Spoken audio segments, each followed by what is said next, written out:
storehouses of irrational forces, and with chaos swirling around them and within them, the masses crave a return to a more ordered world.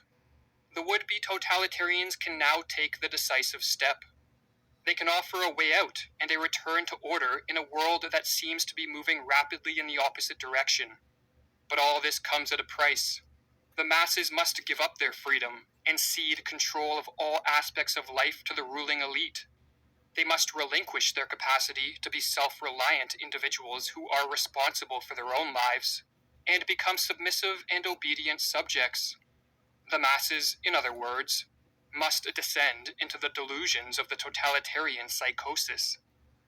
Totalitarianism, writes Mirlu, is man's escape from the fearful realities of life into the virtual womb of the leaders.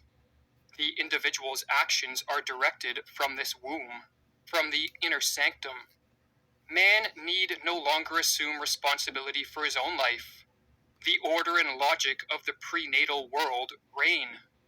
There is peace and silence, the peace of utter submission. But the order of a totalitarian world is a pathological order.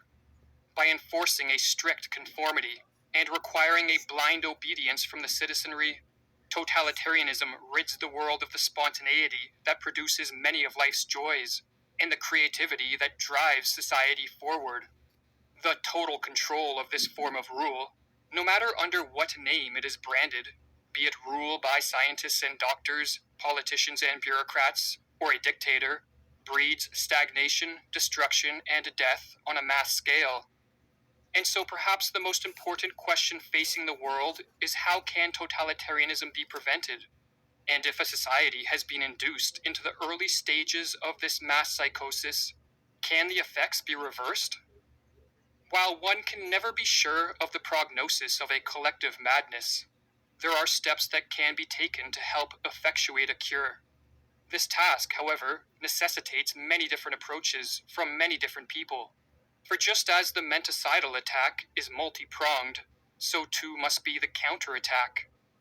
According to Carl Jung, for those of us who wish to help return sanity to an insane world, the first step is to bring order to our own minds and to live in a way that provides inspiration for others to follow.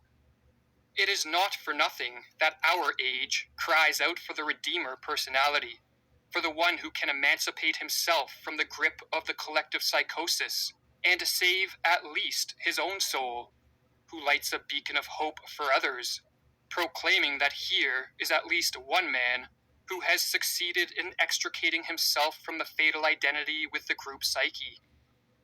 But assuming one is living in a manner free of the grip of the psychosis, there are further steps that can be taken.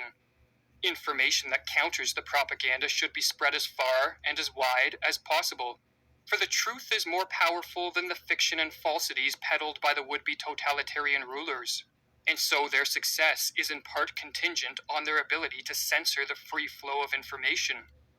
Another tactic is to use humor and ridicule to delegitimize the ruling elite, or as Mirlu explains, we must learn to treat the demagogue and aspirant dictators in our midst with the weapon of ridicule. The demagogue himself is almost incapable of humor of any sort, and if we treat him with humor, he will begin to collapse. A tactic recommended by Václav Havel, a political dissident under Soviet communist rule, who later became president of Czechoslovakia, is the construction of what are called parallel structures. A parallel structure is any form of organization, business, institution, technology, or creative pursuit that exists physically within a totalitarian society, yet morally outside of it. In communist Czechoslovakia, Havel noted that these parallel structures were more effective at combating totalitarianism than political action. Furthermore, when enough parallel structures are created, a second culture, or parallel society, spontaneously forms and functions as an enclave of freedom and sanity within a totalitarian world. Or as Havel explains in his book, The Power of the Powerless. What else are parallel structures than an area where a different life can be lived? A life that is in harmony with its own aims, and which in turn structures itself in harmony with those aims. What else are those initial attempts at social self-organization than the efforts of a certain part of society to rid itself of the self-sustaining aspects of totalitarianism, and thus, to extricate itself radically from its involvement in the totalitarian system.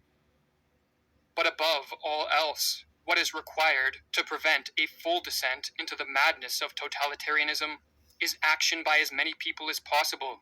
For just as the ruling elite do not sit around passively, but instead take deliberate steps to increase their power, so too an active and concerted effort must be made to move the world back in the direction of freedom.